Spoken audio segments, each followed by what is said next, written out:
Han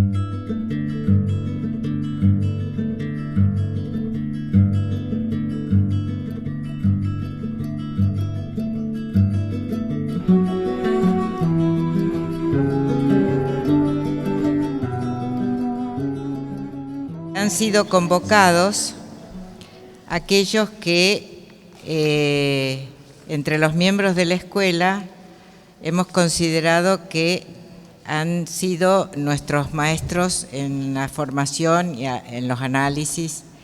Había 2 invitados más que no van a estar presentes porque están de viaje, pero bueno, realmente esto ha sido una decisión que hace a la lectura de las transferencias de los miembros de la escuela.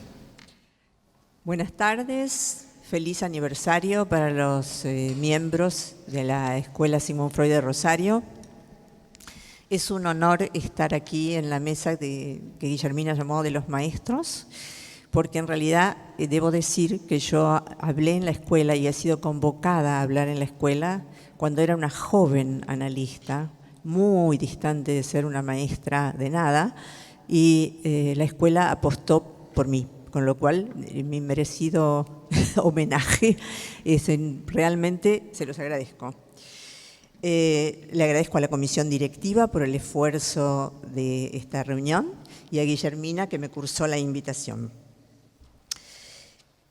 Con muchos miembros de esta institución me unen sólidos lazos de trabajo y amistad. Es una institución, además, fundadora, convocante de la Reunión Latinoamericana de Psicoanálisis y de la Convergencia, que ha impulsado desde su fundación hasta su funcionamiento hoy. Hoy muchos paneles fueron de carteles de Convergencia. Yo le pediría al señor que tiene a su cargo traer el agua, que nos trajera el agua. ¿Sí? Bárbaro, gracias. Bien, porque efectivamente, como se dijo hoy, reitera, el agua se hizo. Gracias. El psicoanalista es uno entre otros, con otros. Pura Cancina, una de sus fundadores, Norberto, no pase perdón. Decía que Pura Cancina, una de sus fundadores, cuya pérdida lamento, seguramente con muchos de los que están presentes aquí, siempre me alentó, insisto, desde que era una joven analista, ya no lo soy, sino que además contribuyó decisivamente a que publicara los resultados de mi investigación clínica. También apostó, y de eso hubo varios paneles, a mantener y sostener la existencia de la experiencia del pase, a no cejar en esa experiencia. Incluso dando su testimonio de pasante frente a pasadores locales que a su vez pasaron su testimonio a un jurado local, siendo nominada AE. Confiaba en el dispositivo, en el que participó desde muchos lugares. Quiero entonces también, además de desear feliz cumpleaños a la escuela, homenajear su memoria. Pero además, que una escuela de psicoanálisis, una escuela psicoanalítica, o sea, que se dedique a la transmisión y formalización de una práctica y del lazo social inédito que propone el discurso analítico, celebre los 40 años hoy, para mí es más que nunca de festejar. Porque esta práctica viene siendo desplazada por disciplinas que creen ofrecer alivio al sufrimiento sin dar lugar al despliegue del discurso del analizante. Sin dar la palabra al que sufre para poder intervenir desde otro discurso, el del analista, queda excluido cualquier acto que haga advenir eso que en psicoanálisis se llama tiempo real. No el tiempo solamente simbólico de la anticipación y retroacción, ni el cronológico al que yo sí le doy importancia, yo le doy importancia al tiempo cronológico, sino el tiempo real, el tiempo del acontecimiento, donde hay un antes y un después en la vida del sujeto. Como dice la convocatoria, sin discurso no hay acto posible. Las neurociencias y sus terapias cognitivo-conductuales que proponen una felicidad posible, que hoy excluiría la pregunta subjetivante, hoy se insistió mucho en eso, sobre la verdad y por sobre todo la satisfacción, el beneficio primario, el goce que el síntoma atesora, ya han logrado desplazar el psicoanálisis casi completamente en los países anglosajones y germanos. Sobrevive en pequeños grupos de analistas y se estudia en los departamentos de literatura y filosofía de los campus universitarios. Presumiendo las neurociencias con sus terapias de recableado cerebral, la llaman así, además, una cientificidad de la que carecería el discurso del psicoanálisis. Para mí se trata de unas nupcias bizarras entre los laboratorios de las latitudes de lo más granado de Occidente, que fabrican psicofármacos de toda índole, que son muchas veces necesarios y útiles, pero solo en el espacio dialógico de la transferencia, con los métodos conductistas explícitamente tomados del soviético Pavlov. Bizarras nupcias, la vida te da sorpresas, como diría Pedro Navajas y Perro. Esa es una rama de la pinza que atenaza al psicoanálisis y pone en riesgo su porvenir.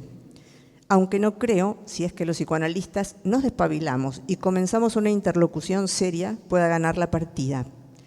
Siempre habrá, como lo decía Ricardo Stakolchik en un texto que me acercó mi amiga, la analista rosarina Bachi Sánchez Aramburu, que está ahí, quien quiera ser escuchado por alguien, un analista, a quien consultar, que no presuponga que sabe algo del sujeto que le dirige la demanda y sobre todo de cuál sería su bien. Interesante. Este texto se encuentra en un libro, en una recopilación que se llama El psicoanálisis en 2050, donde se imagina un futuro distópico repleto de máquinas y drogas creadoras de felicidad, uniforme y pautada, en la cual aún el psicoanálisis se mantendría vivo, pero solo presente en pequeños islotes donde se salvaguardaría la singularidad del sujeto. Otra rama de la pinza, va a ser una triple pinza la que voy a describir, que atenaza al psicoanálisis, la constituye el encono, a mi juicio injustificado, que el movimiento feminista y en general el así llamado discurso de género manifiestan contra el psicoanálisis, tildándolo de falocéntrico, patriarcal y heteronormativo. No puedo, soy mujer, más que agradecer las conquistas de igualdad jurídica duramente obtenidas para la dignidad nuestra, las mujeres. Igualdad de derecho al voto, al salario, a la posibilidad de poseer bienes y disponer de ellos, patria potestad de los hijos, entre muchos etcétera. Y como analista y sensible ser que soy, tampoco puedo desconocer la importancia de haberle dado a los homosexuales, travestidos, transexuales, bisexuales, derechos jurídicos de los que carecían. Esta igualdad de derechos jurídicos no debiera confundirse, sin embargo, con igualdad de estructura, que debe definirse caso por caso, por supuesto, también para los heterosexuales, con igualdad de modos de goce o de maneras de trato con el otro, o más ampliamente los otros en el lazo social. Celebro la igualdad de derechos, que vale siempre que no se transgreda la ley, por supuesto, pero creo necesario diferenciar discurso jurídico de discurso analítico. Discurso analítico que basa su eficacia en el mantenimiento de las diferencias. Freud nos legó un descubrimiento que cambió, para bien creo yo, la visión que hombres y mujeres tienen de sí mismos, de la familia, del prójimo en general. Con razón, machaca a lo largo de su extensa obra en lo importante e imposible de inscribir completamente que entraña la diferencia sexual, dificultad que solo embrolla y trastorna a la única especie, Homo, aún antes de Sapiens, que se casa con el lenguaje. El maestro vienés incurre en algunas confusiones, a mi juicio perdonables, dado el magnífico instrumento de cura que nos legara, entre falo y pene, confusiones entre falo y pene, y entre varón, esposo, munido de pene, y padre. Cierto es que habló de la tan enojosa para las feministas, con razón y sin razón, porque desconocen por ese detalle el valor de una obra entera, la envidia del pene, y hasta llegó a comentar en algún texto el sentimiento femenino de cierta, comillas, inferioridad orgánica.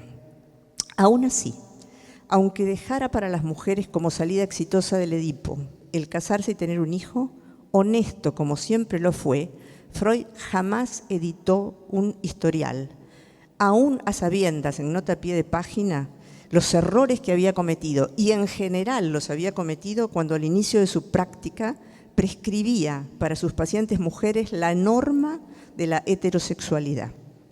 El investigador concienzudo, que fue Freud, lo hizo admitir que no podía contestar a la pregunta «Was will das Weib?», ¿qué quiere una mujer?, demostrando que no le resultaba tan claro que solo quisiera un pene y un niño. Lacan sacó del atolladero en que Freud los dejara a dos temas clave para el futuro del psicoanálisis: la cuestión del final del análisis y la de la feminidad. Voy a hablar de la segunda cuestión, la de la feminidad. Lejos de darle a las mujeres un lugar de minusvalía por tener, quienes se dicen mujeres, una dificultad para simbolizar e imaginar su sexo, sectum, proviene del verbo latino secare, que quiere decir cortar. Les dio a las mujeres, por eso, a las que se dicen mujeres, por eso mismo una ventaja, un trato posible con lo real, no estorbado por el escollo del significante, lo que proporciona un posible goce otro que el fálico, y que para quien se dice varón, si no está bien plantado en su posición, puede resultar inquietante, cuando no peligroso, para su pretendido todo falicismo. Otra amiga, Alejandra Ruiz Lladó, quien habló hoy, halló a mi juicio una muy buena manera de comentar el grave problema de considerar que entre niños y niñas no hay ninguna, subrayado, diferencia. Lo dice así: en nombre de las diferencias se forcluye la diferencia. Desde que el género homo se parasitó del lenguaje, tuvo la posibilidad de advertir de quiénes era producto, no solo del vientre de su genitora, para los mamíferos, sino que supo que alguien hoy día podría ser algún XY en un laboratorio, en un centro donde se junte esperma, pero tiene que venir de alguien que no sea XX. ¿Sí? La clonación de XX sabemos que no anduvo. Había puesto allí su media semilla. Solo para los hablantes existen los conceptos de madre y padre. Y como lo demostrara Lévi-Strauss en la prohibición del incesto y las complejas prescripciones de alianza matrimonial, rigen desde el Paleolítico Inferior. Lo estudió en tribus que aún hoy viven en el Paleolítico Inferior. Son invariantes hasta hoy. Junto con la conquista del fuego, las honras fúnebres nos recuerdan que el muerto, aún muerto, es nuestro semejante. La construcción de instrumentos cortopunzantes para operar sobre los sólidos se encuentra también como invariante el culto del falo. Aparece como símbolo sagrado, del latín sacer, que denota lo separado, en este caso de usos cotidianos, y no como órgano profano, de phainein griego, lo que se da a ver, que es el pene. El pene es un órgano profano. Túmulos, obeliscos, pirámides, dólmenes aparecen homenajeando la erectilidad de lo humano desde que el hombre se hace sedentario en el Paleolítico Superior. Y también otra invariante, el uno o una falóforos, del verbo ferre, que quiere decir transportar, ferrocarril, transferencia, metáfora. En principio, los falóforos eran los dioses de la naturaleza, más tarde los del panteón grecorromano y solo más tarde el dios de la ley, para estilizarse en la edad moderna en el operador estructural nombre del padre, transmitidos en las familias edípicas típicas, mamá, papá, hijos, por las mujeres, si las habita el deseo de madre. Para los dioses del panteón griego, este símbolo fálico dividía a aguas. Los dioses eran inmortales y les era posible cometer incesto. Si los humanos jugaban a los dioses creyéndose inmortales o transgrediendo cualquiera de las leyes de la dique, leyes no escritas, invariantes, que hacen humano lo humano, se cometía hibris, desmesura que desencadenaba la tragedia. De ahí el valor político y didáctico de la tragedia en Grecia. Sobre estas invariantes, ya llego, que incluyen el respeto por la diferencia, el psicoanálisis, dialogando con los cultores del discurso de género, ahí no debiera ceder, aunque tampoco le serviría desconocer la urgente necesidad de una interlocución. Por fin otra amenaza, tercera rama de la pinza, para el porvenir del psicoanálisis. Ciertas prácticas de algunos analistas que reclaman practicar un lacanismo puro y duro, imitando, lo dijo hoy Benjamín o ayer, no recuerdo, lo que se cuenta que sucedía en los últimos años en 5 Rue de Lille, el consultorio de Lacan. Lacan advirtió sobre 3 puntos que el psicoanalista debiera tener en cuenta para el psicoanálisis en extensión, que implica además la supervivencia del psicoanálisis como práctica. En lo simbólico, la vigencia del complejo de Edipo. Será cuestión que el psicoanalista pueda hacer valer el poder agujereante del símbolo fálico y el operador estructural, nombre del padre, en familias edípicas no típicas, monoparentales, homoparentales, ensambladas, que cada vez serán más. Las invariantes que mencioné debieran funcionar también en esas configuraciones. En lo imaginario, advirtió Lacan, el refugio en el padre ideal, tal el auge de los fanatismos religiosos y fanatismos políticos de toda índole, cuando el discurso propone al revés a la ley como posición ética inconsciente. Y en lo real, Lacan hablaba de trabajar sobre la segregación. Hoy hubo un panel muy interesante sobre la segregación, no la estructural. Se debe apartar o asesinar con el padre primordial el goce absoluto, sino la segregación homicida, poniendo sobre un grupo de humanos el objeto al que odiar. El porvenir del psicoanálisis, a mi juicio, depende en gran medida de la advertencia que los psicoanalistas tengamos de esta pinza que lo atenaza.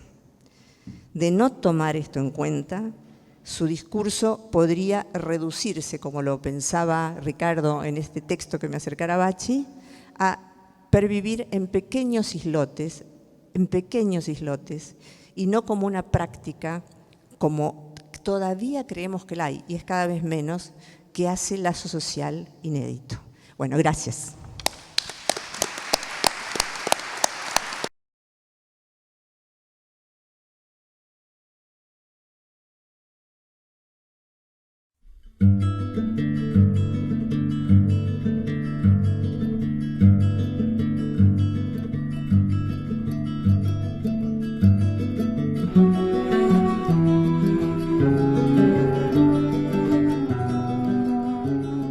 Es un gusto estar acá en este cumpleaños de 40 años de la Escuela Sigmund Freud de Rosario, que 40 años no es poco para una escuela de psicoanálisis. No, alguien dijo, creo que Noemí, que a los 40 se empieza a vivir. Sería bueno, pero de todos modos, para una escuela es muchísimo. Entiendan ustedes que la escuela de París, la freudiana de París, duró en total 16 años. Fue fundada en el 64 y disuelta en el 80 o en el 79. Así que 40 años es un montón. Enero del 80. En el 80, sí. Enero del 80. Sí, enero del 80. Así que, y mantener una institución es muy difícil. Así que, en primer lugar, mis felicitaciones a la escuela y adelante. En segundo lugar, tengo que decirles claramente que cada vez que vengo a Rosario extraño a Pura. Como yo estuve el año pasado, pero no vengo siempre, el duelo se me reaviva cada vez que estoy acá. Tengo totalmente asociada la escuela Sigmund Freud de Rosario a Pura. Pero también a Guillermina, a Dora y a todas ustedes pero bueno, es así.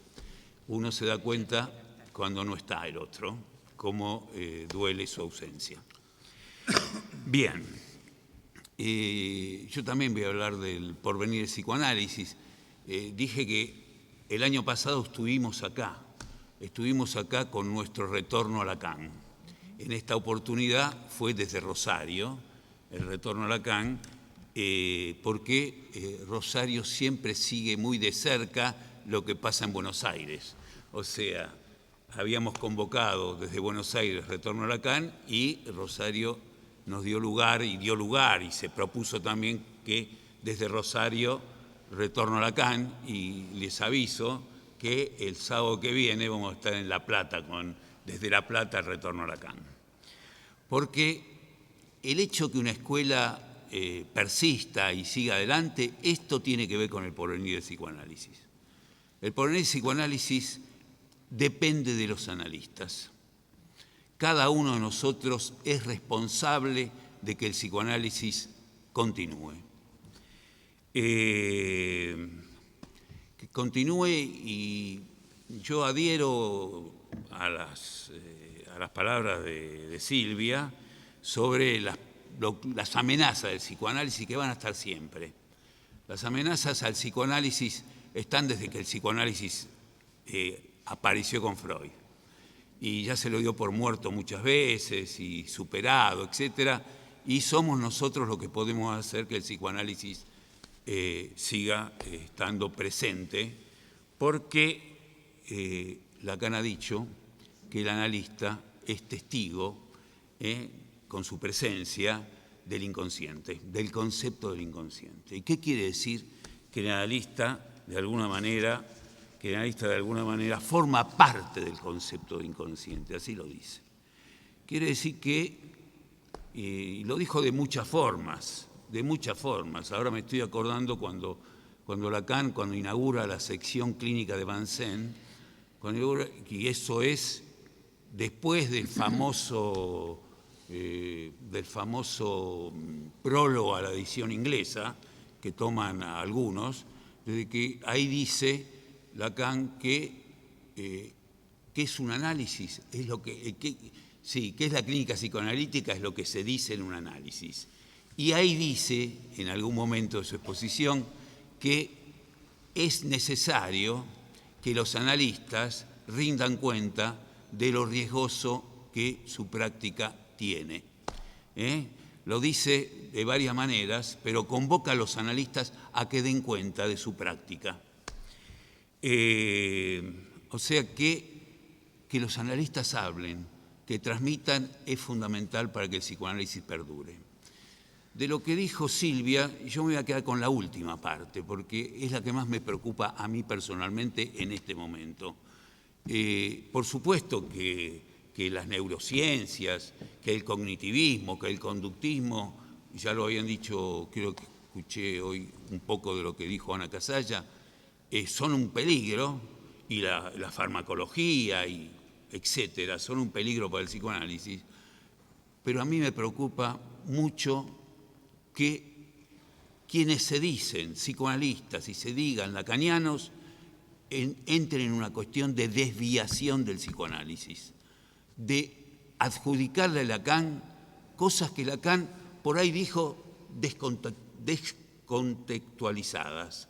Sacadas de contexto puede decir algo que es una barbaridad, como por ejemplo Lacan dijo que habría que practicar el contrapsicoanálisis. Después de un psicoanálisis viene el contrapsicoanálisis. Lacan lo dijo, y uno le da pie a que Lacan diga, porque ha dicho muchas cosas muy importantes, pero creo que ahí Lacan se equivocó, o la pifió, o le dio pie a algunos a no hacer psicoanálisis, sino a hacer contrapsicoanálisis. ¿Y qué era el contrapsicoanálisis para Lacan? Era una segunda tajada.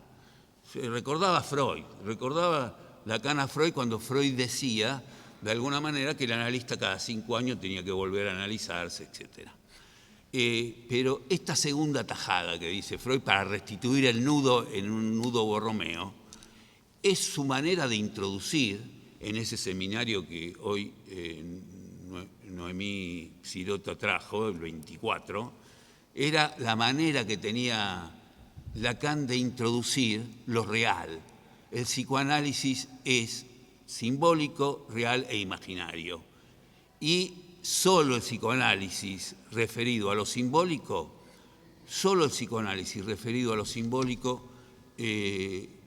con Lacan el psicoanálisis se extendió. O sea, Freud dio el paso que dio, inventando el psicoanálisis, y Lacan lo reinventa cuando introduce no el objeto A solamente, que es un gran invento de Lacan, sino que reintroduce lo real para tenerlo de alguna manera en nuestra práctica. Hoy se hablaba de la identificación al síntoma como al final del análisis. Y se hacía la diferencia entre identificación al y del síntoma. La identificación al síntoma, Lacan la plantea en ese seminario, cuando plantea también ir más allá del inconsciente. Y plantea también si la cadena significante se detiene en la relación a los padres. Está diciendo que hay algo más que el Edipo, que hay algo más allá del inconsciente, y en eso reinventa el psicoanálisis Lacan, reinventando lo real. Pero lo real está desde el comienzo de un análisis, no en una segunda tajada cuando se termina con lo simbólico, se empieza con lo real. Yo le tengo que decir a Lacan, sos muy extremo ahí. Sos duro, como decía recién Silvia. Es muy duro decir, de alguna manera, que el psicoanálisis es de lo simbólico y el contrapsicoanálisis de lo real. Ahí Lacan estaba peleando con Freud. Y Lacan quería tener su lugar y entonces se planteó lo que algunos hicieron de eso una grieta. Freud-Lacan. No hay tal grieta. Es Freud y Lacan. Es Freud y Lacan. Y me preocupa entonces, decía, que los analistas, que los psicoanalistas, llamados y que transmiten la experiencia del análisis, estén en esa posición extrema de un análisis. Ahora les voy a contar una cosa que me acordé ahora, que me contaron unos brasileros, que estén en una posición extrema de que no den lugar a la palabra y hagan una suerte de identificación, como mencionaba también, yo lo había dicho y mencionaba también Silvia recién, una identificación a el Lacan del último momento, que tenía 40, 50, atendía creo que hasta 100 pacientes por día, o sea que no podía escuchar a nadie. Y del mismo modo parece que hay todo un grupo que se dice lacaniano, y eso es lo peligroso. Se dicen lacanianos y se dicen herederos oficiales de Lacan y transmiten un psicoanálisis distorsionado.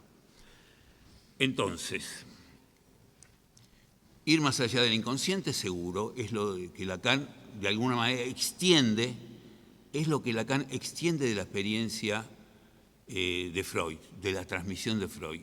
Extiende el trabajo y lo extiende desde el comienzo de sus seminarios o desde el estadio del espejo, si quieren.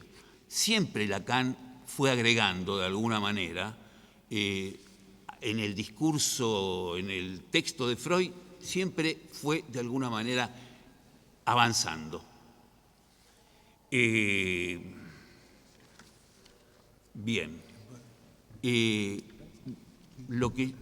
Bueno, parece que tengo 3 minutos, así que quiero decir lo medular de lo que quería decir, ¿no? Lacan a veces es duro, cuando dice que el otro no existe.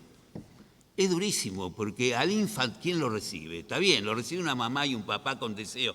Seguramente no es un otro, pero para el infant, para el recién nacido, si no lo recibe una madre y un padre y con sus funciones, el infant está fregado, no hay.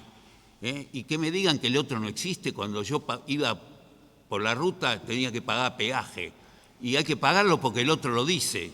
O sea que el otro, de alguna manera, no existe, pero existe.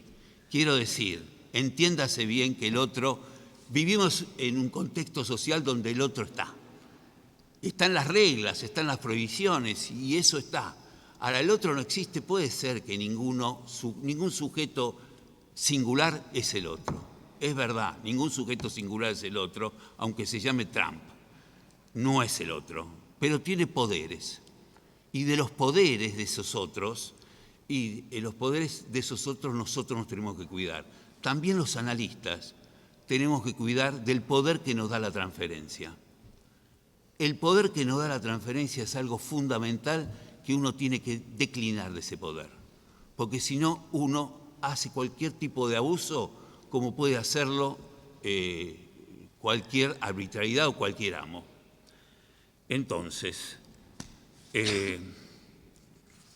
es responsabilidad de los analistas dar cuenta de lo que la práctica tiene de riesgoso.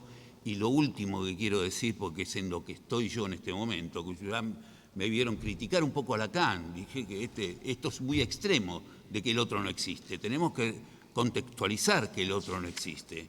¿Y qué queremos decir con que el otro no existe? Y una cosa es que el otro no existe al fin del análisis, y otra cosa es, de alguna manera, plantearlo de entrada, el otro no existe. Es muy difícil trabajar con este concepto porque el sujeto se constituye como neurótico y el neurótico quiere un otro.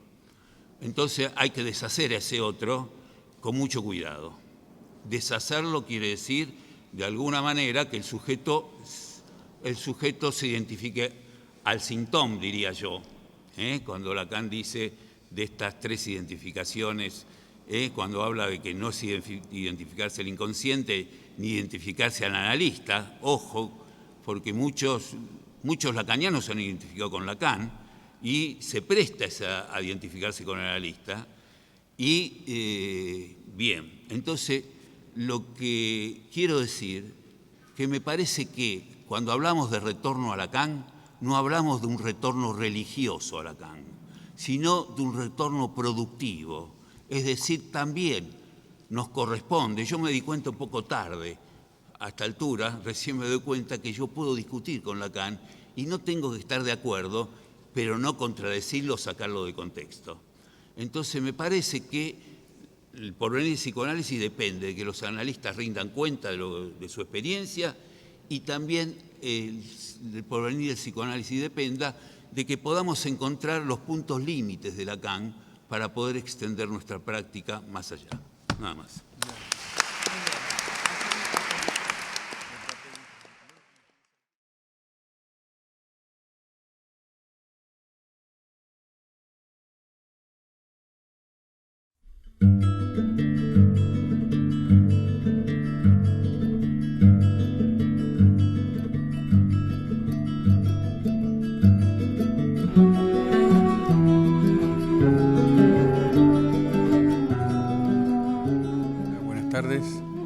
Saludo a todos, en especial a todos los miembros de la Escuela Sigmund Freud de Rosario por estos 40 años, no solo porque son una escuela, sino porque están en el psicoanálisis. Es delicado decir que es una escuela porque parecía ser que es lo único que existe para el psicoanálisis, sino lo primero que existe para que haya psicoanálisis es que haya un psicoanalista. Es decir, si hay un acto analítico, es decir, hay un analista, puede haber una institución. Al revés no va nunca. Es decir, que si hay un acto analítico, puede haber una institución, una escuela. Después, institución y escuela son variantes de agrupamiento, ni uno mejor que otro, pero coexisten. Como yo estoy en una escuela también, hay que decir que no es el único modo de transmisión, pero tiene ciertas particularidades en cuanto necesita ciertas prácticas en su transmisión, como el cártel y el pase, que hacen que esta escuela sea de una orientación lacaniana. Que sea una orientación lacaniana y no lacaniana, porque lacaniana fue la que hizo Lacan, nadie puede hacer otra escuela lacaniana sino Lacan, los otros que podemos hacer puede ser una orientación lacaniana, tampoco la orientación lacaniana. Cuando se dice la orientación lacaniana, un poco marca lo que decía un poco Benjamín acerca de la presunción, la soberbia, y el la implica una universalidad que tiene que ver con un fundamentalismo. Eso es lo que es ese desvío. Y el fundamentalismo puede llegar justamente hasta la sesión misma. Esto creo que se entiende. Es decir, una orientación no es lo mismo que decir la. No hay ninguna justificación, excepto política e ideológica, digamos, para pasar ese límite. Bueno, pero yo me encuentro en el sentido de decir, bueno, pero ¿cómo hablar del futuro del psicoanálisis? Hablar del futuro del psicoanálisis es ponerse en una posición de profeta. Lo que puedo decir, como ha dicho Silvia hasta ahora, otros, y Benjamín de otro modo, y otras personas que he escuchado, es que podemos decir lo que creemos que hace falta, o lo que creemos, pero no podemos decir que eso es lo que hace falta. Es decir, que está basado en una posición de mantener una creencia. Hay que tener una posición de mantener una creencia para pensar que es posible que algo exista. En este caso, el discurso del psicoanálisis. Hay ciertas cuestiones que me parece que amenazan, Silvia Amigos las dijo muy claramente, estoy totalmente de acuerdo con esas observaciones y conceptualizaciones que hizo, Benjamín lo hizo de otro modo, pero fundamentalmente me parece que, aparte de que uno no puede ser un profeta porque no se puede, excepto que sea religioso, y ya estamos en lo mismo que en el la o en la otra situación, excepto que sea religioso, lo cual lo puede ser, pero religión y psicoanálisis no va, entonces si uno es religioso no es psicoanalista. Y tampoco podemos decir, alguien, ¿qué es ser psicoanalista? ¿Esto existe? Si nosotros en nuestra práctica de orientación lacaniana decimos que el analista es un lugar que no tiene representación y es la base del acto analítico, ¿cómo podemos decir que alguien es analista? No podemos decir tampoco que hay análisis del analista. Un analista es ¿quién es? No sé quién es. Alguien se analiza porque se analiza. Puede ser albañil, almacenero, estudiante, hombre, mujer, travesti, lo que fuera. Pero se analiza cuando habla. Y que habla como analista, eso es la IPA. No hay análisis. Lo que dijo Lacan es, todo análisis es didáctico. Es decir, que cualquiera puede ser analista. Se puede agregar de su propia experiencia. Por eso la famosa frase de Lacan, tan clara, que es el analizante el que hace al analista. Esto es fundamental para mantener la orientación lacaniana y mantener el progreso del psicoanálisis. Es decir, que no haya por parte del analista una situación que sea de título o de jerarquía en cuanto no solo sus colegas, digamos, sino para el público en general. O sea, uno es analista cuando alguien lo viene a reclamar como tal y uno puede responder desde ahí. O alguien lo puede reclamar como tal y uno no puede responder desde ahí. Es decir, hablar desde otro lugar donde, digamos, se le dirige la palabra.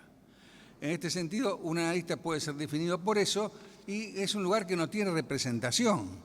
Porque si tuviera representación, no tendría por qué ser escuela, podría ser sociedades, socios y demás. Lo cual está ahí también, pero bueno, es otra opción para transmitir, sobre todo lo de la sociedad. Los socios. Nadie puede ser socio, el objeto A cuestiona todo eso, así que no voy a entrar en discusiones teóricas. Lo que sí me parece que es necesario destacar es que hace que, digamos, ya podemos creer que hay análisis de analista. Por ejemplo, esto es la angustia justamente de que no hay análisis de analista, quiere decir que no hay alguien que es analista. Sí, esto Lacan lo dijo claramente, hay analista y analizante. Y si el analizante hace al psicoanalista, estas son dos posiciones de alguien que se dedica al psicoanálisis. Por ejemplo, yo creo, mis compañeros pueden estar de acuerdo o no, si no están de acuerdo les pido disculpas, nosotros acá hablamos como analizantes, no como analistas. Hablamos como analizantes respecto a la transferencia que cada uno tiene singular respecto del discurso del psicoanálisis. Pero si hay análisis de analista, es lo mismo, los grados de la IPA, es lo mismo decir doctor, es lo mismo. Entonces estamos en la reproducción y no en la producción de una teoría. Esto me parece a tener en cuenta. Lo otro, esta resistencia que nombraba de un modo Benjamín, fundamentalmente tiene por estructura, digamos, no es el horror del acto analítico que hay que ver qué quiere decir, podría hablar de eso, pero es un poco confuso, quizás lo que yo pienso, no la cuestión en sí, pero fundamentalmente es por la angustia y el inconsciente, en el sentido que lo que se rechaza es la existencia de una dimensión que es el inconsciente y que el deseo está en esa dimensión, no que es inconsciente, está alojado en esa dimensión que es el inconsciente. En este sentido me parece importante tener en cuenta justamente que mantenerse en relación a esa dimensión es lo que uno está aún como analizante, aunque haya terminado el análisis, se haya reanalizado, que haya hecho lo que haya hecho, lo que fuera en el sentido del psicoanálisis, uno siempre cuando habla desde el psicoanálisis, habla como analizante. Lacan para el pase tenía varias objeciones. Eso que comentaba Daniel Paola, que había dicho, alguien lo dijo acá, Paula, eso de Althusser, está bien, iba a terminar con su analizante, diciendo que no hay análisis de analista, ¿no? Eso es lo que dice Lacan. No hay análisis de analista, se acabó el análisis de analista. ¿Por qué se acabó el análisis de analista? Porque esto es justamente mantener la opción de que hay una representación que hace al analista. Entonces, si uno está escuchando al otro con una representación que ha conseguido en su vida, ha logrado una representación, ¿cómo puede escuchar lo que no tiene representación? Es una cuestión de estofa, de calidad, de sensibilidad, el estar en ese lugar como para escuchar al otro y que el otro te reconoce como analista. La M en la escuela, ella preguntaba, dice que le dijeron, no sé, por una escuela nosotros designamos a ME, nos parece mejor así, y nominamos a E. Ella se confundió quizás y pensaba que no teníamos E. Sí, tenemos ME y es el único que está designado para poder llevar un análisis hasta el final. Por eso digo esto porque Lacan estaba muy preocupado, se lo puede leer en algún momento de su seminario o en otras charlas que ha hecho, acerca de qué pasa con los no analistas. Los no analistas son aquellas personas que están interesadas en el psicoanálisis, que se han analizado, que han terminado su análisis y sin embargo no van a hacer una práctica de análisis, excepto una práctica teórica, actúsero o no mediante, respecto de su transferencia con el discurso del psicoanálisis. Los no analistas también pueden ser AE. ¿Por qué? Porque el AE es alguien que se le encarga, si está en una escuela, hacer, digamos, la conducción respecto a los problemas fundamentales, no que analice. Para eso están los AME. Me parece que una tergiversación, también, no sé si en Francia no sé, pero acá seguro, de que se tomó justamente que AE es que está autorizado a analizar. Y como bien alguien recordaba, alguien se autoriza a analizar por él mismo y con algunos otros. Estos algunos otros pueden ser una escuela, una institución u otros. Digamos, es decir, no hay que en la escuela es solo lo que hay o la institución es lo que hay. Hay a veces personas que son analistas y también transmiten el psicoanálisis, ¿no? Y no están en ningún lugar. Hay que reconocer justamente que agruparse es algo que hacemos por la angustia del lugar que nos deja como resto cada análisis.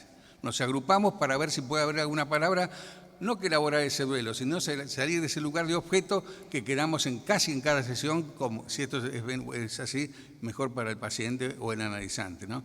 Ese lugar de resto, evidentemente, hay que elaborarlo con otros que hacen lo mismo, o al menos están preocupados por el mismo resto en que quedan al intervenir, ¿no?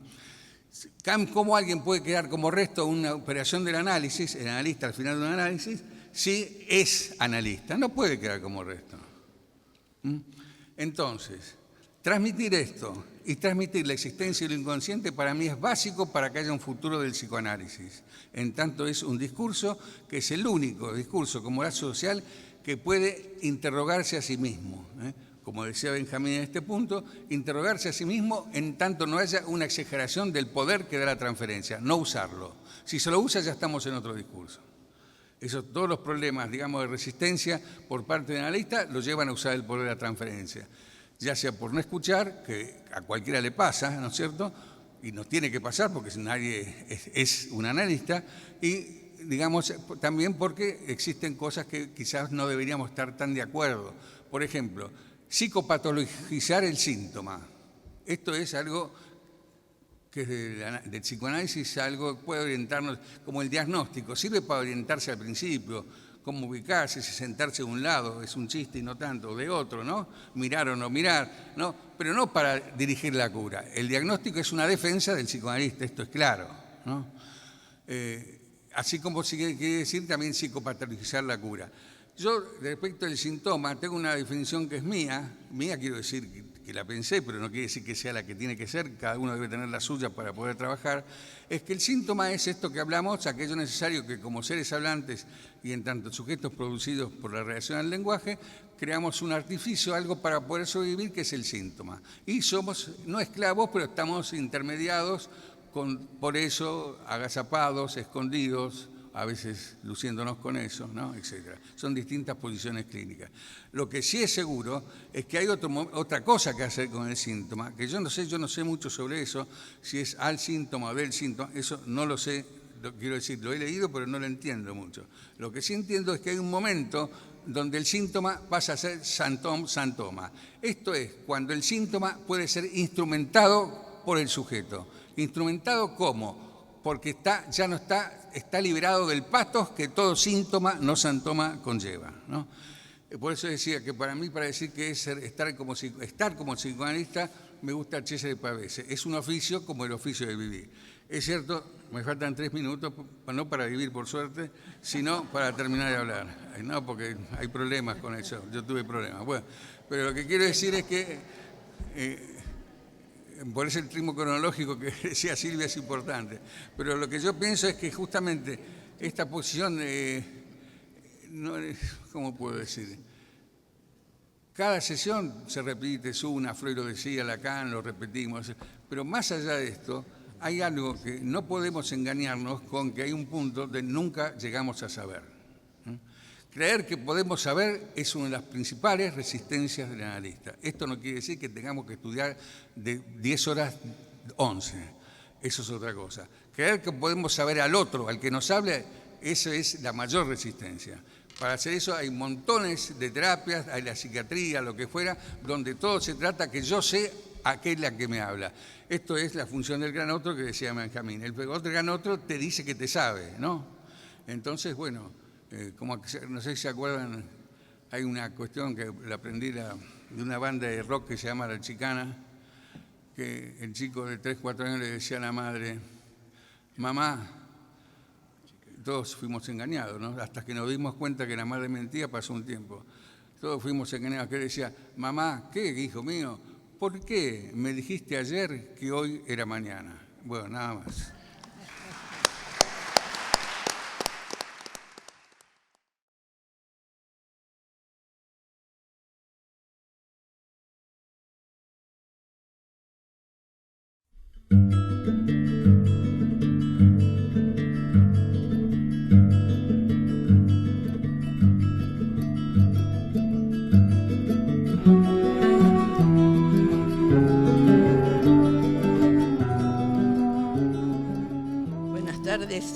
Yo también quiero saludar a la Escuela Sigmund Freud en su 40 aniversario.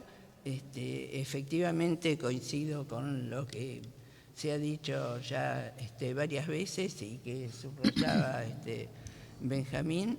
Efectivamente, hacer que algo funcione como escuela durante 40 años, si se logra que funcione de esa manera, es realmente muy difícil, y puedo decirlo por experiencia y antigüedad, digamos. Y bueno, mi relación con esta escuela ha sido en realidad relación con muchos de los miembros de esta escuela. Perdón. Bueno, decía, de eso hablaba, de mi relación, decía, con miembros de esta escuela fue durante muchos años, hace también muchos años. Recuerdo siempre esa experiencia y veo, dado que me han invitado, que también la recuerdan acá. Bueno, muchas gracias entonces por la invitación y la memoria en cierto sentido. Bueno, en verdad, digamos, es pensar acerca del porvenir del psicoanálisis, efectivamente resulta, como decía Norberto, pienso lo mismo, digamos, puede ser o no ser así, pero pienso lo mismo, algo muy complejo. Es más, digamos, pensando en esto y leyendo, uno lee muchas cosas, y leyendo algunas cosas, llegué a pensar que efectivamente en algún momento, quizás en algún momento el psicoanálisis sea verdaderamente descubierto. Digamos, que el futuro del psicoanálisis puede ser un descubrimiento del psicoanálisis, porque no estoy efectivamente segura de que el psicoanálisis haya sido completamente descubierto. Tampoco estoy segura de que todo el mundo todo el mundo, cuando digo todo el mundo me refiero al mundo, efectivamente, esté al tanto de la existencia del psicoanálisis, la existencia de esta práctica tan peculiar. Y me llevó un poco, algunas otras cosas también, pero me llevó especialmente a esta idea, a este pensamiento, algo que leí en llamado filósofo psicopolítico, sociólogo, no sé cada uno cómo podría llamarlo, que se llama Byung-Chul Han o Byung-Chul An, no sé exacto, coreano, ¿no es cierto?, que ha escrito una cantidad bastante significativa de libros pequeños, más pequeños o un poco más voluminosos, de carácter que yo considero más sociológico que filosófico, donde hay algunas cuestiones interesantes. Y, bueno, como este hombre ha, por lo que dice y por lo que se ve, ha abrevado efectivamente en Lacan, en Freud y en otros autores como en Foucault, pero sobre todo me refiero a Lacan y a Freud, es interesante que en una de estas obras llegue a la conclusión de que sería necesario que alguna vez existiera algún tipo de práctica donde una persona hablara y la otra lo escuchara. Es verdaderamente llamativo, ¿no es cierto?, y verdaderamente interesante que alguien que ha leído a Freud y a Lacan llegue a esta conclusión de que esta práctica, una práctica que es como la del psicoanálisis, si entiendo bien, ¿no es cierto?, debiera inventarse, que algún día debiera inventarse.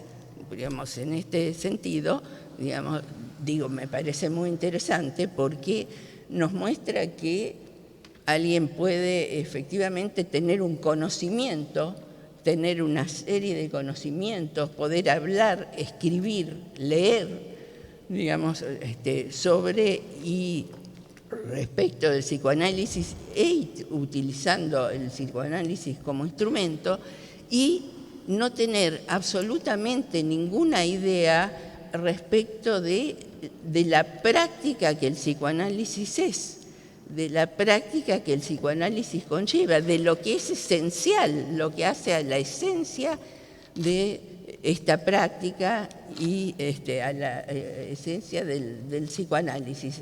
Es decir, puede no saber, y aún hablando en términos de psicoanálisis, no saber que el psicoanálisis existe. Entonces yo pensé, bueno, esto quiere decir que no estamos tampoco seguros de haber nosotros descubierto completamente al psicoanálisis. Creo que hemos descubierto el psicoanálisis dentro de las posibilidades que nos ha dado, nos han dado varias cosas, entre ellas el tiempo y el momento en que vivimos y algunas otras cosas.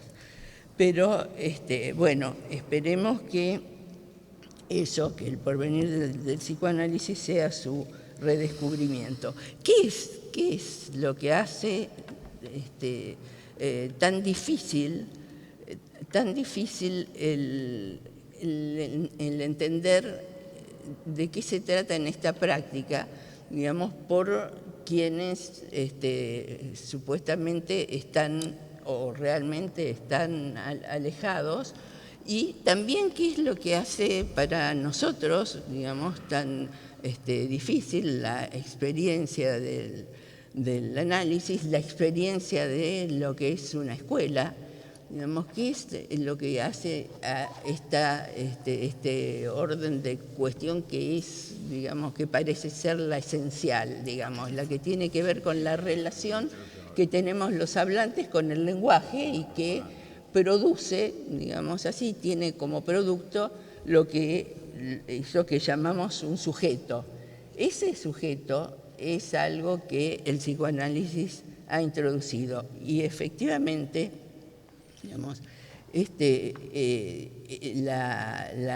la vigencia, digamos, de este estatuto de sujeto para el ser hablante o para lo que Lacan llama en determinado momento y muy justamente el individuo afectado por el inconsciente o afectado del inconsciente. Es interesante esta idea del inconsciente como afecto, ¿no? Bueno, digamos, esta vigencia del sujeto efectivamente viene de algo que podemos considerar es una falla que hay en la relación al lenguaje, una falla que hay en la relación del lenguaje consigo mismo o en la interrogación que el lenguaje puede hacer de sí mismo. Hay una falla, hay una pérdida, hay siempre una pérdida. Creo que incluso Lacan lo dice de esta manera. Hay una pérdida que únicamente en este sentido, que es algo de lo que el psicoanálisis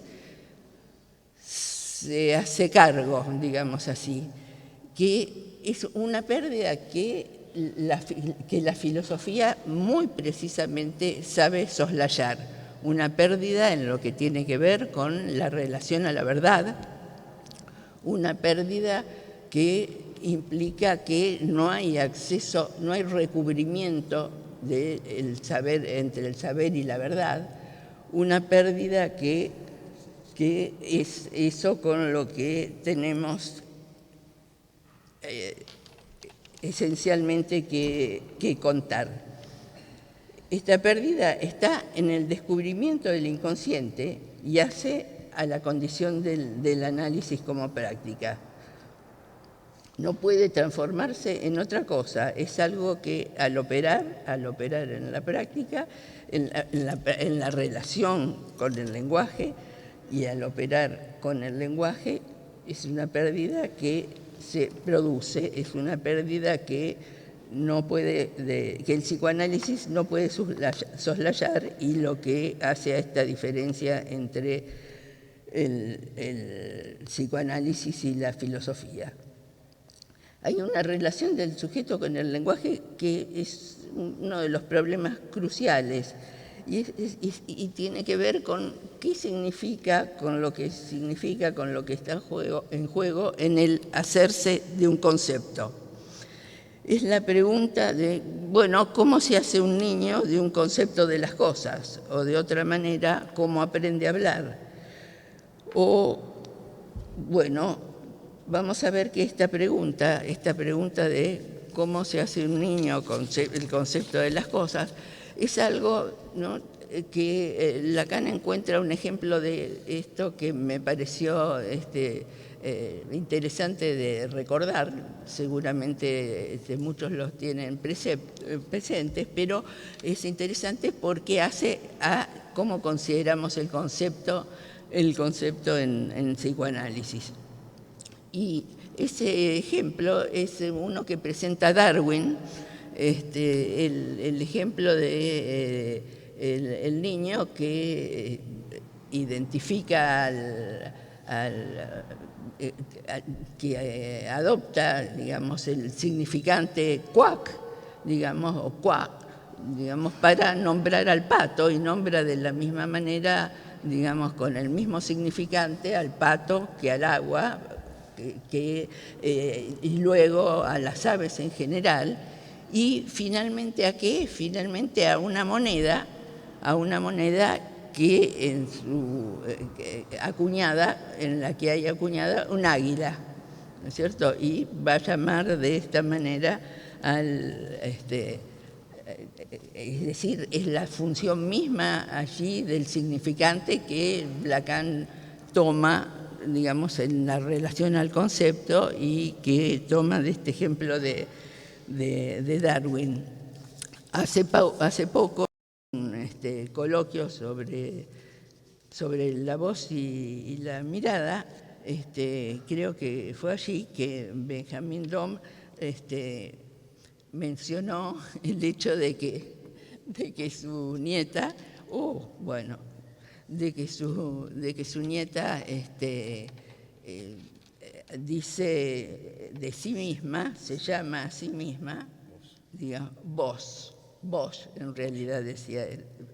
Es interesante porque, ¿no?, dice, en lugar de yo, dice, ¿no?, vamos a ir a tal lugar, ella dice, vos también, ¿no es cierto? Es decir, ella llama vos, ella se llama vos, es decir, considera que vos es un nombre, efectivamente, ¿no es cierto?, que se llama vos, como si se llamara tú, digamos, como el chico cuando, es decir, habla en tercera persona cuando dice vos también, como el chico que dice Juan también, digamos, hablando en tercera persona, ¿no? Y entonces esta cuestión, digamos, que es bien de nuestra práctica, tiene que ver con esta contingencia. ¿Qué es lo que hace a otros chicos? También se les dice vos, y no adoptan el término vos como su nombre. ¿Qué es lo que hace, sino una contingencia que tiene absoluta relación con el significante. Bueno, esto no es diferente de cómo nos hacemos lo que tiene que ver con el concepto o con un concepto que, bueno, Lacan le va a llamar, ¿no? Va a decir la transferencia, la repetición, la pulsión, el inconsciente. Va a decir en determinado momento, no pude hacer nada con esos conceptos como conceptos, acabarlos como conceptos. Luego va a decir, es el Lumbegriff, es el concepto de la falta, lo que está en cuestión en el concepto, digamos, lo va a decir, ¿no? Pero, ¿por qué? Porque formamos parte de ese concepto. Eso es lo que hace a la falta, el hecho de que formamos parte de ese concepto. Benjamín citaba, formamos parte del concepto de inconsciente, pero formamos parte del concepto que sea, digamos, si digo repetición, si hablo de la repetición, soy parte de ese concepto, y cuando digo repetición o digo cualquier otra cosa, no puedo sino repetir, digamos. Es en ese sentido que somos parte de esto. Creo que esto es justamente, digamos, una muestra muy breve, digamos, y muy acotada de lo que hace, digamos, el hecho de que nos parezca, digamos, que nos resulte tan difícil la transmisión y la coincidencia en la transmisión dentro del psicoanálisis, y también, digamos, que sea tan difícil el hecho de captar y de que sostener una práctica donde diría esto es lo que quiero decir como lo más importante, una práctica que fundamentalmente sí concierne a lo que tiene que ver con el síntoma, pero fundamentalmente concierne a lo que tiene que ver con la angustia, que es lo que respecto del lenguaje hace entrar las cuestiones del cuerpo. Bueno, paramos aquí.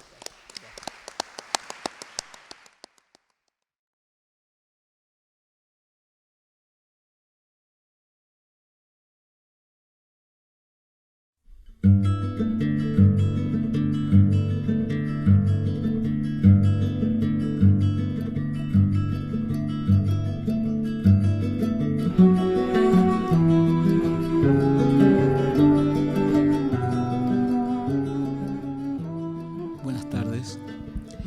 Quería agradecer el último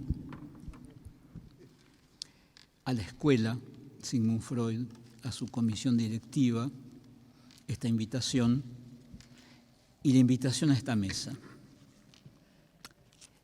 Tengo que decir que la Sigmund fue el segundo lugar en donde vine a hablar en la Argentina cuando vivía en Francia, en 1987, invitado por Pura. Es decir, 13 y 19, ni quiero hacer la suma.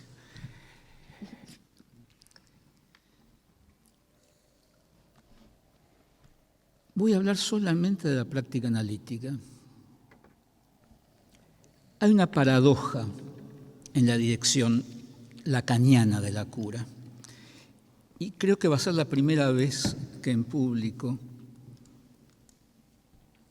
voy a mostrar diferencias entre Freud y Lacan.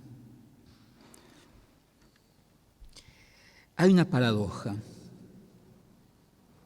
inaugurada por Lacan sin que él lo haya dicho, pero que sus primeros pacientes tuvieron que tomar en cuenta.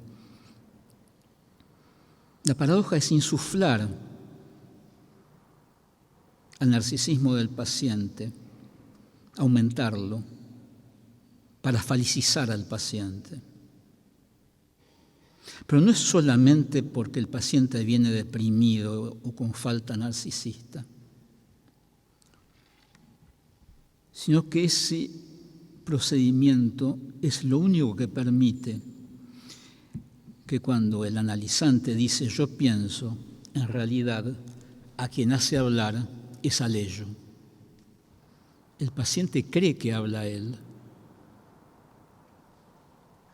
pero está hablando el ello, la identificación de su yo al ello, a cómo lo llamaron, a qué le dijeron, a cómo fue tratado, en definitiva, a cómo fue hablado. Lo que permite esa dirección de la cura no es tratar en principio al síntoma, como hacía Freud, o como hizo Freud hasta una determinada época, sino que es darle la palabra a aquello que, sin saberlo, es lo más pesado para el analizante, y de ninguna manera interpretar el goce fálico, que Freud genialmente halló la manera de interpretarlo y nos dio la manera de trabajar del inconsciente. Pero Freud se guiaba por el discurso de época.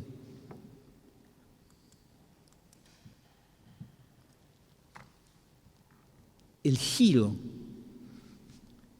de Lacan es no empezar por el goce fálico y tampoco, que yo sepa, por toda mi experiencia en Francia, que es la mayor parte de mi experiencia, y no interpretar el goce fálico, ya que el goce fálico es la manera que tiene el sujeto de defenderse del goce del otro. Cuando se dice que no hay goce del otro, es una frase de Lacan, efectivamente, pero es un juego de palabras.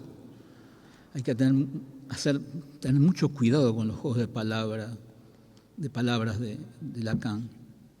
No hay, no quiere decir que no exista. No quiere decir que no se pueda escribir. Lacan lo escribió, más le dio al goce del otro una importancia tal que, como tratamiento del goce del otro, puso las ciencias de la naturaleza, no para el sujeto, efectivamente. Así que el goce del otro, solamente tratándolo, vamos a disminuir la importancia que puede tener en los síntomas el goce fálico.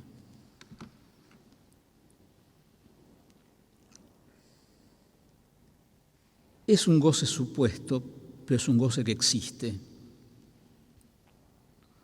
Un sujeto comienza a hablar cuando se le da la ocasión de lo que él se piensa porque así lo pensaron, así lo hablaron. Va a pasar mucho tiempo hasta que alguien pueda pensar y hablarse de otra manera, buena o mala, afirmativa o negativa, con que fue hablado. Pero ¿cómo? Yo estoy diciendo que el goce fálico es una defensa, pero es una barbaridad lo que digo. Sí, Lacan dice que el goce fálico es incestuoso y homicida. Sí, aquello mismo que Freud quería contener y deshacer con la interpretación, yo estoy diciendo que es lo que defiende al otro, al sujeto del goce del otro. Ahora, el propósito de la cura es que ese goce del otro sea tratado. ¿Y cómo lo hace el analista? Desde su lugar de objeto en posición de semblant. ¿Pero qué quiere decir ahí posición de semblant? En castellano no se entiende por la proximidad con semblante. Posición de semblant no tiene nada que ver con el parecer, con la apariencia. Semblant, Lacan, es hacer signos que devengan significante en la boca del paciente. Eso es semblant. La definición en un discours qui ne serait pas du semblant es el análisis también, el discurso de análisis también pasa por el significante, pero el significante nunca es el mismo y nunca significa lo mismo. ¿Sí? No hay roca del significante. salvo cuando se llega a ciertos significantes fundamentales de la cura. La transferencia, el amor de transferencia, que Lacan también da vuelta al concepto de Freud, es por su posición de saber que hay amor, no por otra cosa. Es decir, que es el analista el que crea la transferencia.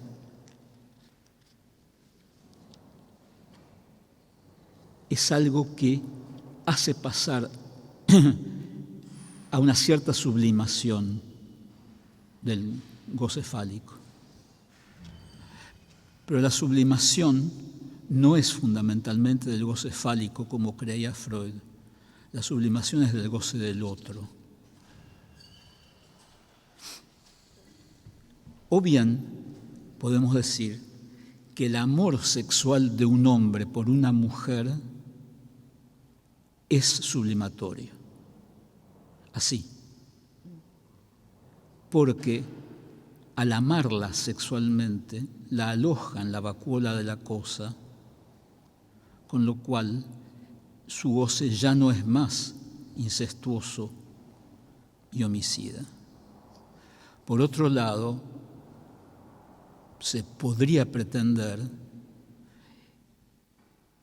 que una mujer para un hombre no es solo un objeto A, sino también, en ciertas circunstancias, es un nombre del padre. Y es en esa dignidad que es síntoma, y no simplemente porque se peleen. La mujer es síntoma en tanto que es nombre del padre. Es en cuanto es un nombre del padre para un hombre que es su síntoma.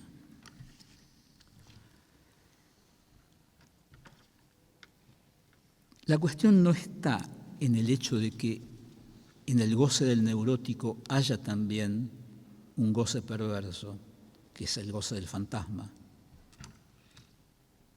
porque hay una diferencia estructural.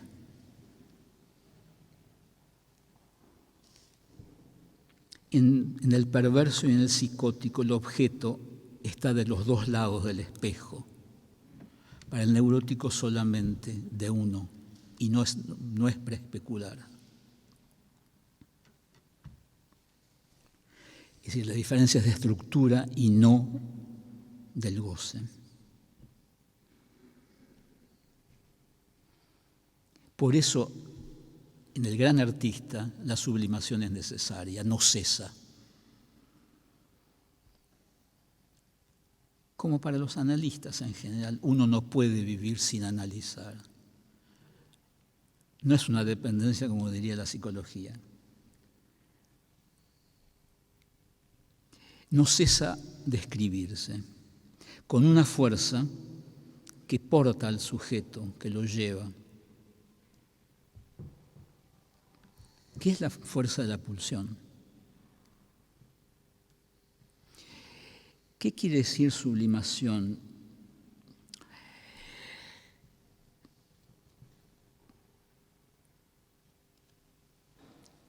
La angustia para Freud era la señal de alarma que movilizaba las defensas del yo ante el peligro de una exigencia pulsional. Lacan hace una diferencia muy grande y le da al goce orgásmico una jerarquía que en Freud no está conceptualizada. Para Lacan el goce orgásmico está hecho de... La sustancia del goce orgásmico es la angustia. Pero es la buena, digamos, es la buena aparición de la angustia. Y ya sabemos que el goce orgásmico es real. Nunca sabemos cuándo va a ser bueno, cuándo va a ser malo, cuándo va a ser regular, cuándo va a ser... Es decir, cada aparición es imprevisible.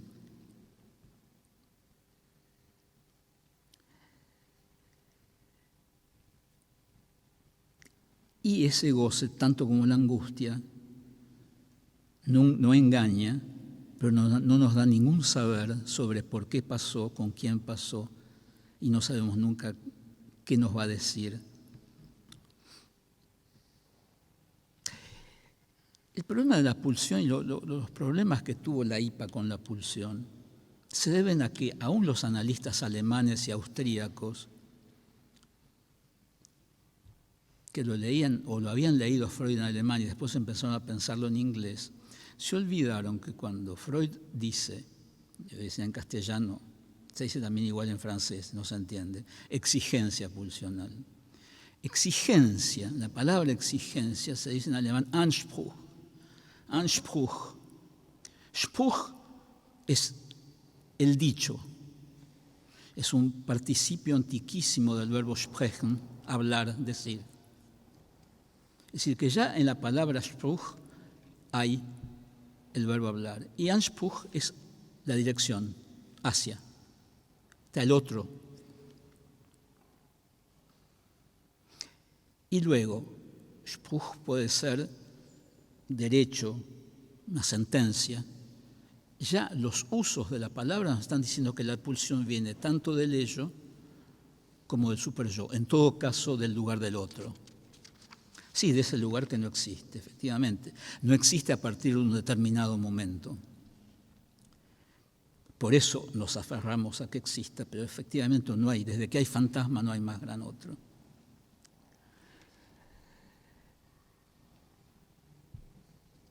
Quería decir rápidamente que cuando Lacan en sus prolegómenos a la cuestión de la psicosis, que escribe un año después del seminario sobre Schreber, habla por primera vez del nombre del Padre.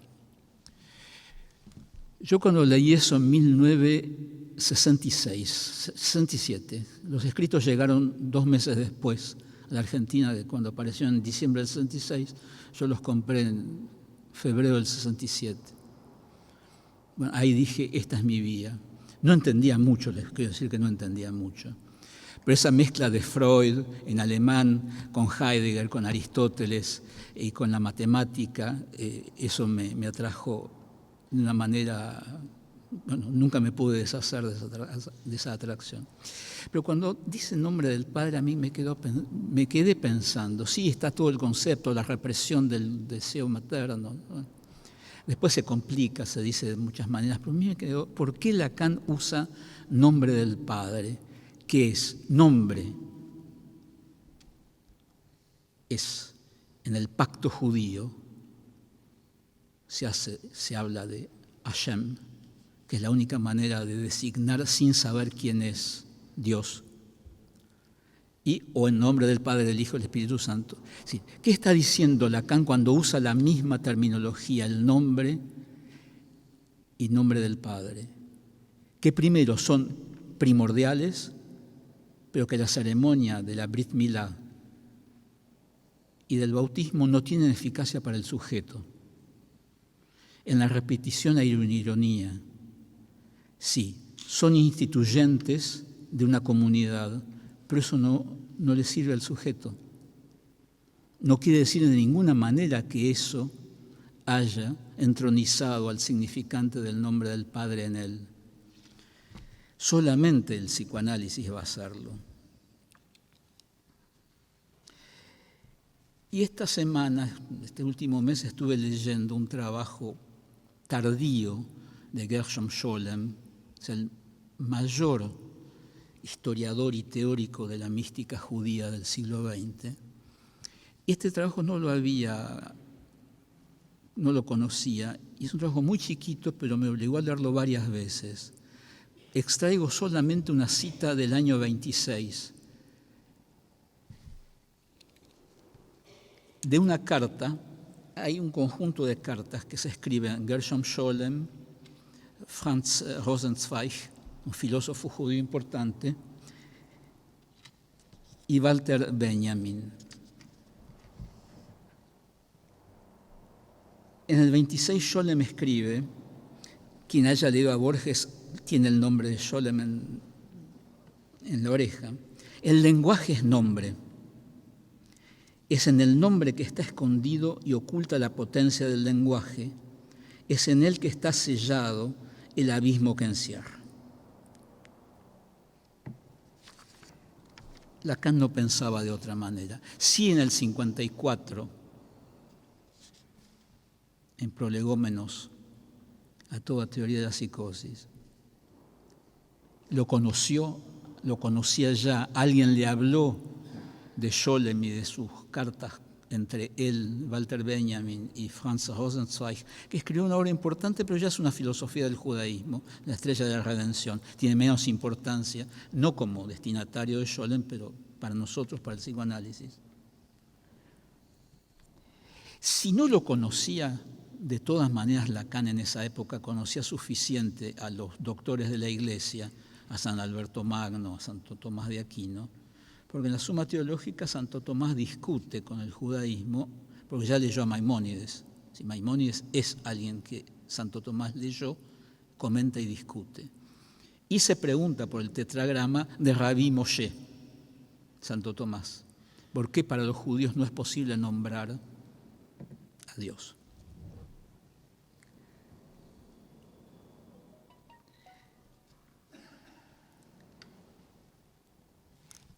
Lo que hace Lacan es darle a toda lengua la dignidad que tiene en hebreo la palabra, el verbo decir.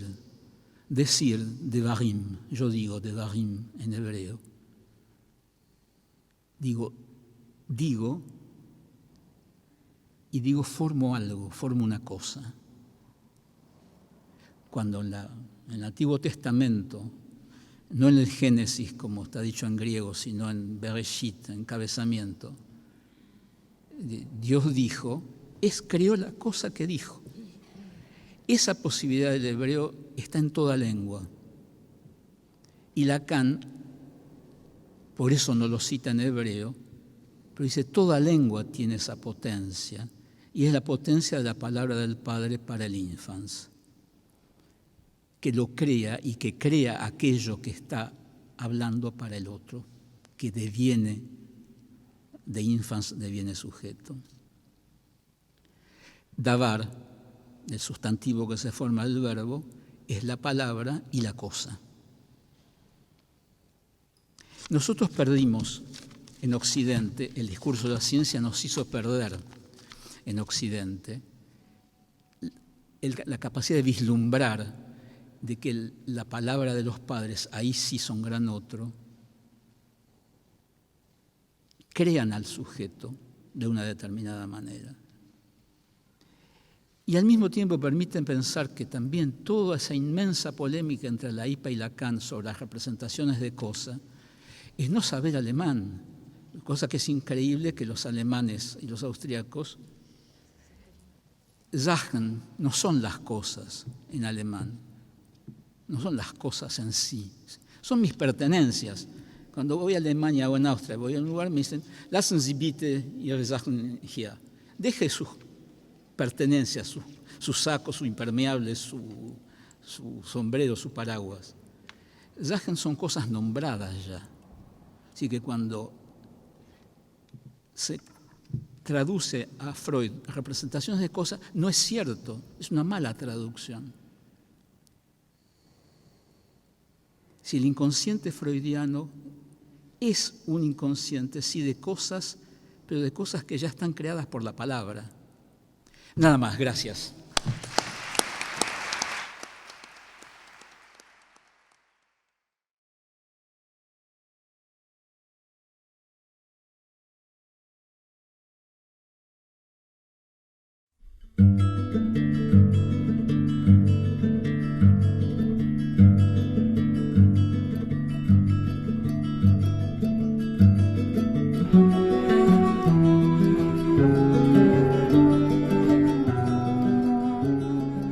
Solamente retomar un par de cosas que me parecen muy interesantes. Perdón, yo, Fernando me llamo. Ok. Bueno, esto que planteaba Silvia de la supervivencia, que se puede anexar un poco con lo que vos decías, Benjamín, de las amenazas y los riesgos en la práctica.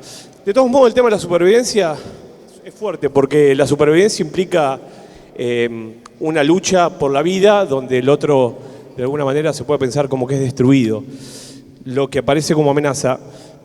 Y está bueno esto de las amenazas, aunque yo no creo que las amenazas en relación al porvenir del psicoanálisis sean la psicología cognitiva, las neurociencias. A ver, como dijo Rodríguez Ponte, me parece que está bueno porque él dijo, literalmente dice, no es que el psicoanálisis es lo más y lo demás es mierda, pero me parece que las verdaderas amenazas son estos que vos traías, Benjamín, estos que se dicen analistas y que se han dedicado a sostener, digamos, palabras valijas, ¿no? No respondamos a la demanda y demás, pero no se puede, digamos, quedar en eso, ¿no? Entonces, me parece que esas son las amenazas. Y lo que está bueno es lo que traen ustedes. Bueno, tener una posición crítica, ¿no? Con Lacan, con Freud, darle lugar a otros autores también, para generar un cruce, ¿no es cierto? Entonces, me parece que esas son las verdaderas amenazas, ¿no? Tener una posición, bueno, dogmática, ¿no es cierto? Sin darle lugar a una interlocución y a una argumentación. No. Gonzalo Garay.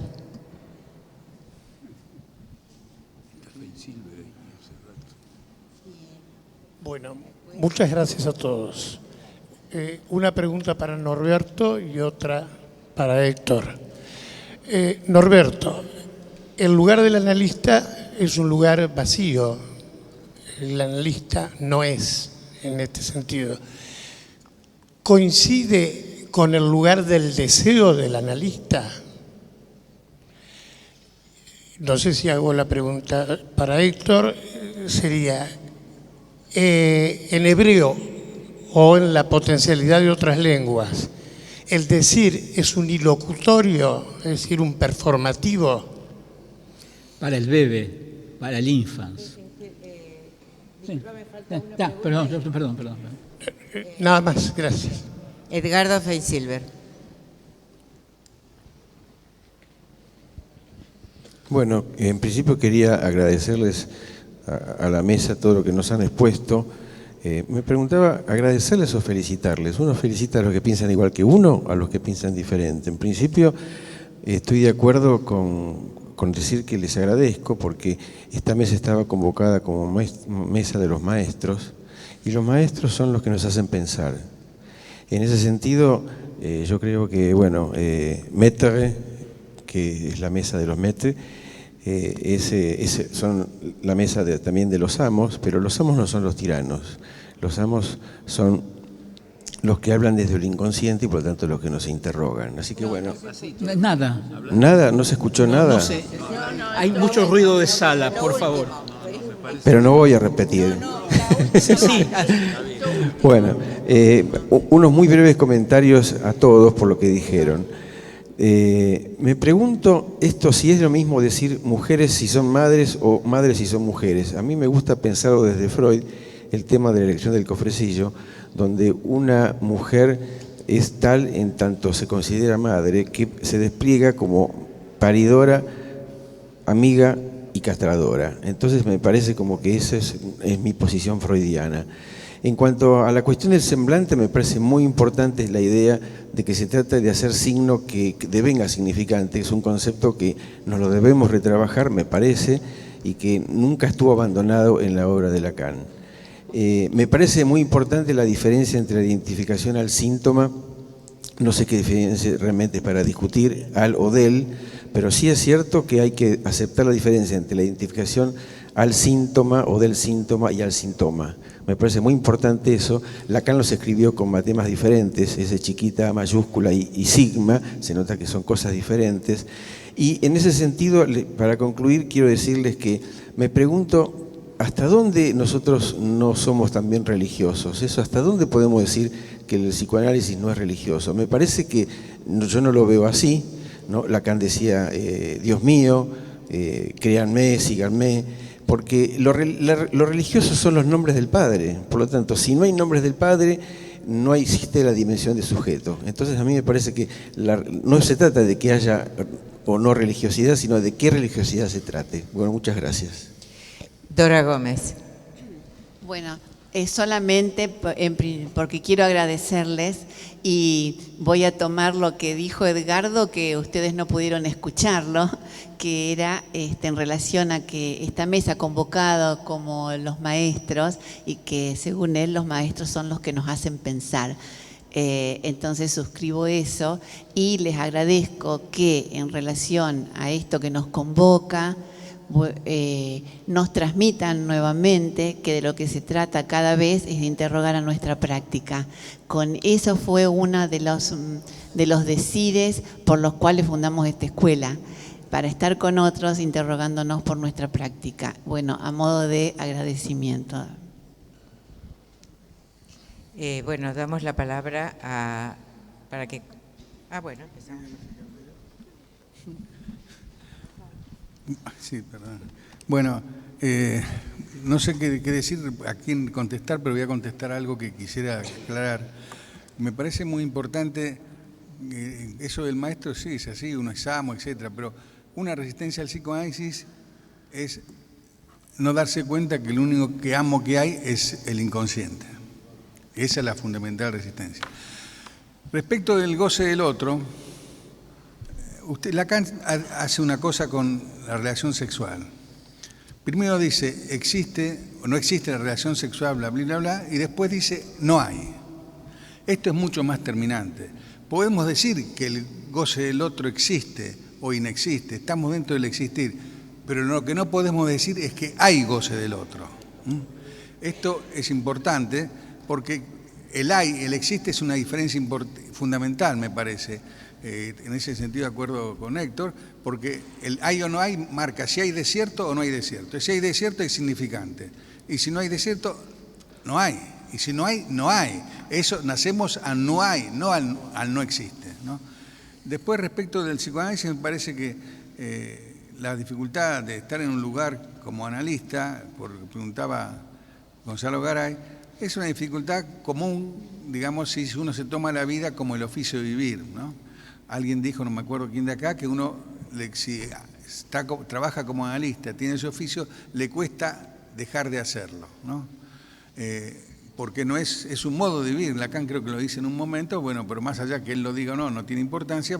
Para mí, para muchos, sé que es así, que no pueden vivir si no hacen eso, en lo cual podría ser alguna patología, diría un psiquiatra o un psicoanalista que tiene un título, ¿no es cierto?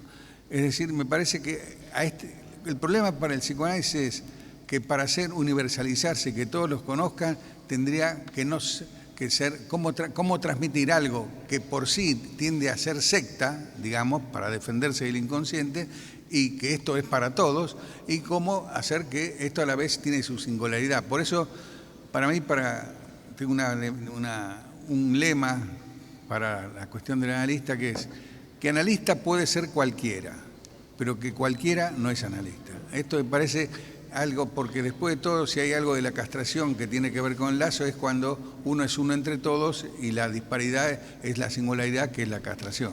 Entonces, eso lo hace tanto, cualquiera que termina un análisis supone que hace eso. Bien, otros se dedican a esto, otros sigan haciendo otra cosa, pero el análisis es algo que tiene que ser para todos en este sentido, no que es igual, ni que crea jerarquía. El problema de la transmisión es la jerarquía, por eso lo de maestro es esa cierta jerarquía. Por eso la mesa se llama así y está bien, hay que aceptarla, pero no creérsela, como se dice en el barrio. Sí, bueno, en principio, Fernando, ahí está. Creo que siempre hubo, como dijo Benjamín, resistencias al psicoanálisis. Claramente no es que iba a triunfar sencillamente, pero yo creo que este es un momento muy particular. Así que no es cualquier momento. La pinza triple que yo describí incluye lo que vos decís. De hecho, cuando alguna consulta me viene de una persona que no es psicoanalista, me pregunta, ¿no será lacaniana, no? Me lo han preguntado varias veces, ¿usted no será lacaniana? Porque temen que venga todo lo que describió Benjamín. O sea que creo que le hacemos un flaco favor imitando lo que pasaba realmente. Voy mucho a Francia y pasaba en el consultorio de Lacan. Eso, no sé, cada uno dirá lo que piensa, pero le hacemos un flaco favor y aumentamos las resistencias de las otras dos ramas de la pinza que describí. Después, en relación a mujer y madre, yo creo que suele suceder, porque hoy madre puede haber en familias homoparentales, quién cumple el rol de tener el deseo de la madre, no se sabe, pero en la familia edípica clásica, lo que hay de feminidad le pone el límite a la apropiación del niño en lo que hay de maternidad. Maternidad y feminidad se limitan uno a la otra y hacen que sea mejor, como decía Benjamín, que el bebé sea tomado por un otro que en principio el bebé supone que existe. Será mucho tiempo después que llegará a que no exista. Y en relación a quienes se dicen mujeres, recién hablaba con Norberto del Falo, y recuerdo lo que decía Cortázar, su personaje femenino es la maga. La maga es la que hace aparecer una erección donde había un órgano flácido, o sea que tiene una relevancia que no tiene la madre, pero que cuando conviven en la misma persona, una función limita a la otra, se limitan y hacen una combinación mejor o peor y en cada caso con distintas proporciones, pero debe haber en una madre algo de mujer y en una mujer algo de madre.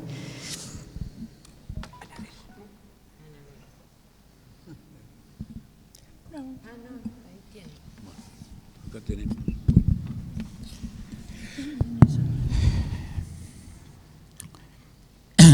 Para retomar muy brevemente la importancia de la identificación al síntoma, hay que ponerlo en relación al gran otro.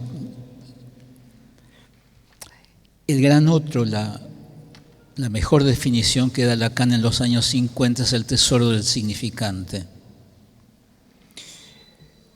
Un fin de análisis implica la caída del gran otro y encontrar en el trabajo que se ha hecho sobre el síntoma un nuevo tesoro del significante, que esta vez es subjetivo y no dado por el otro. Los significantes que se han encontrado que eran del síntoma, no necesariamente que el síntoma haya dejado totalmente de existir. Por eso Lacan dice, acá en castellano se traduce mal, perdónenme, savoir-faire, saber hacer allí no es la traducción de savoir-faire. Savoir-faire se traduce, digamos, se entiende en francés como desembrollarse, manejarse bien, pero no con un saber teórico, sino con un saber práctico. No es solamente que a Lacan le guste usar expresiones populares, está diciendo que la razón analítica es una razón práctica y no una razón teórica.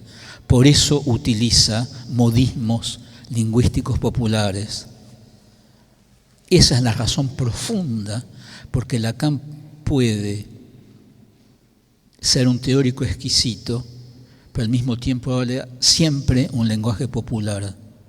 Está diciendo que el tesoro está en la razón práctica de cómo se usa la lengua, de cómo la lengua nos crea y cómo nosotros nos creamos usando la lengua.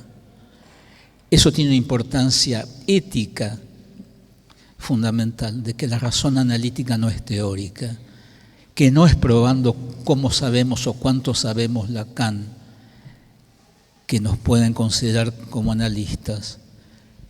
En realidad, Lacan fue un genio que formalizó de 1000 maneras su práctica, lo que no quiere decir que todas las veces haya sido genial con sus pacientes. Fue genial en su formalización de su práctica y como analista realmente era excepcional, lo que no quiere decir que no haya cometido faltas o fallas.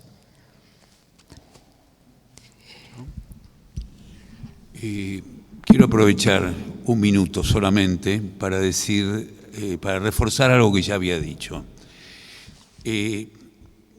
Mujer, madre, son temas que de todos modos requieren mucho desarrollo, pero en uno que me quiero detener es en lo que apareció recién, que lo trajo Héctor, después Norberto también trajo su posición, la cuestión del goce del otro.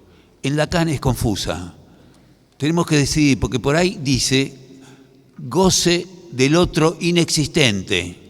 Y no es lo mismo que goce del otro. ¿El otro está tachado o está presente? ¿Quién es ese otro? ¿Y qué es ese goce? Ojo que Lacan sí puso, nosotros tenemos que tener mucho cuidado con, leemos Lacan de los seminarios, de la transcripción de los seminarios, no son todos escritos, y los escritos son muy anteriores a muchos temas que Lacan produjo. Pero Lacan puso, y lo puso, digamos que lo transcribieron así, el nudo, y puso entre lo real, fuera de lo simbólico, puso este goce del otro. Si está fuera de lo simbólico, y lo simbólico es el otro, de alguna manera, es un tema a desarrollar, no le voy a dar ninguna solución, pero es una tarea para el porvenir del psicoanálisis avanzar en determinadas cuestiones que en Lacan no están dichas como la última palabra. Lacan llegó hasta ahí y le tenemos que agradecer todo lo que produjo, pero me parece que es fundamental que nosotros, digo, las generaciones que nos siguen, podamos de alguna manera extender la enseñanza de Lacan. Quiero decir, en ese sentido me refería no solamente a ser religioso y repetir a Lacan, sino que extendamos y lo confrontemos con él mismo. Listo.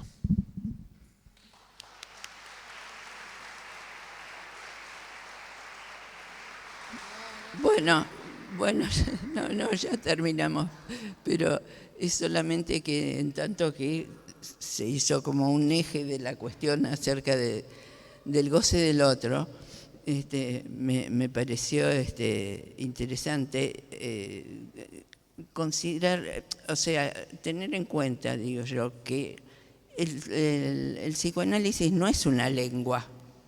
Es decir, evidentemente que usamos términos de una determinada manera, pero el goce del otro es también el goce del otro, quiere decir del otro, el partener sexual, es también eso el goce del otro, digamos. Y cuando se trata del goce del otro, en tanto que no existe, se trata de otra cosa, digamos, es decir, se trata de un goce que puede recrearse en el fantasma, por ejemplo.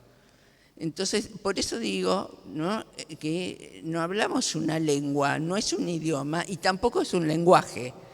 Digamos, esto se titulaba discurso, acto y discurso, ¿no es cierto? Efectivamente, se trata de un discurso, y que se trate de un discurso quiere decir que se llega hasta ahí. Esto quiere decir, significa algo, tal cosa o tal otra, en ese discurso, ¿no? Y que en un determinado momento tenemos también que poder salirnos del discurso para pensar algo de las cosas que dice Lacan, salirnos de ese discurso y, por ejemplo, situar al otro como el otro, digamos, porque cuando Lacan dice el goce del otro, del cuerpo que lo simboliza, etcétera, etcétera, no es el signo del amor, digamos, una fórmula bien difícil, bien complicada, digamos, pone en juego el goce del otro, ¿no? Y de que el cuerpo del otro simboliza ese goce. Entonces, digamos, hay acá, bueno, son cuestiones muy interesantes y que dan lugar a una discusión mucho más amplia. Pero bueno, ya que se hizo un eje de la mesa, me parecía aportar esto. Gracias.